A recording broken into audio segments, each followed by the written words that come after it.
Okay, guys, I think you'll find this fascinating. I was on the golf course today with my brother-in-law, and as I was changing my battery, I lost the cap. And, that's very difficult to do. This is a Cool Shot 20 Nikon rangefinder. My brother-in-law is using tools that he had found around the beach house to repair this and to replace the cap. As you can see, we have a nickel here. He's fashioning a clipper, uh, paper clip, and he's using the clippers to do so. And that's what he's doing even as we speak here.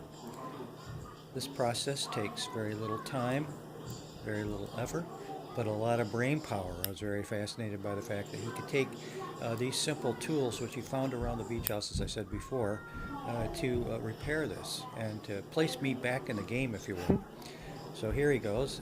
He's going to pick up the battery, place that in the proper position, put the now fashioned, pre-fashioned clip in there, and he's going to stick a simple nickel in here, which happens to fix that. It actually fits perfectly in there. Not going anywhere anytime soon, believe me.